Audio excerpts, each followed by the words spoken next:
കണ്ണമംഗലം ഗ്രാമപഞ്ചായത്ത് FHC വനിതാ വിശ്രമ കേന്ദ്രം ഉദ്ഘാടനവും ലാബ് കെട്ടിട ഉദ്ഘാടനവും FHC പുതിയ കെട്ടിടത്തിന്റെ പ്രവൃത്തി ഉദ്ഘാടനവും പഞ്ചായത്ത് പ്രസിഡന്റ് UM ഹംസയുടെ അധ്യക്ഷതയിൽ MLAയും പ്രതിപക്ഷ ഉപനേതാവുമായ PK കുഞ്ഞാലിക്കുട്ടി നാടിനു സമർപ്പിച്ചു. MLAയുടെ വികസന ഫണ്ടിൽ നിന്ന് 1 കോടി ഫണ്ട് അനുവദിച്ച FHCയുടെ പുതിയ കെട്ടിടത്തിന്റെ പ്രവൃത്തി ഉദ്ഘാടനവും കണ്ണമംഗലം ഗ്രാമപഞ്ചായത്തിന്റെ 25 ലക്ഷത്തോളം രൂപയും ജില്ലാ പഞ്ചായത്തിന്റെ 20 ലക്ഷത്തോളം രൂപയും ഫണ്ട് വകയിരുത്തി ആകെ 45 ലക്ഷത്തിനടുത്ത് രൂപ ചിലവഴിച്ച് നിർമ്മിച്ച വനിതാ വിശ്രമ കേന്ദ്രത്തിന്റെയും കണ്ണമംഗലം ഗ്രാമപഞ്ചായത്ത് 25 ലക്ഷത്തോളം രൂപയും NHM 15,50,000 രൂപയും ബ്ലോക്ക് പഞ്ചായത്ത് 4 ലക്ഷത്തോളം രൂപയും ആകെ 44 ലക്ഷത്തോളം രൂപ ചിലവഴിച്ച് നിർമ്മിച്ച ലാബിന്റെ കെട്ടിടവുമാണ് നാടിന് സമർപ്പിച്ചത്. ചടങ്ങിൽ block panchayat vice president Pulikkal Abubakar master, panchayat vice president Thayyal Hasina,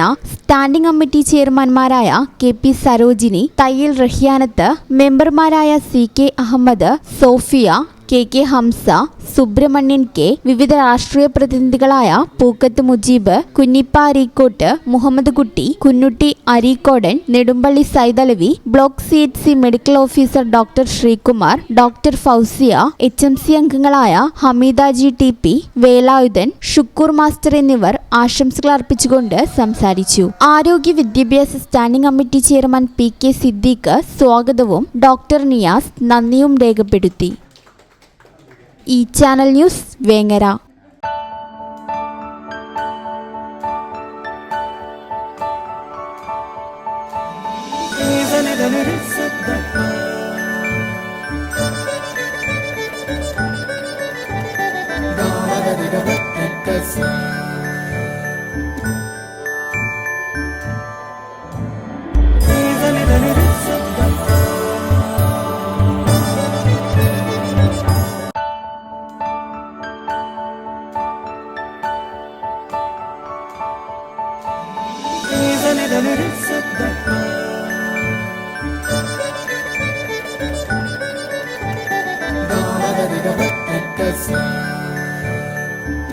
Qatar golden diamonds, Calicut road, Valanchery main road, Tanalur.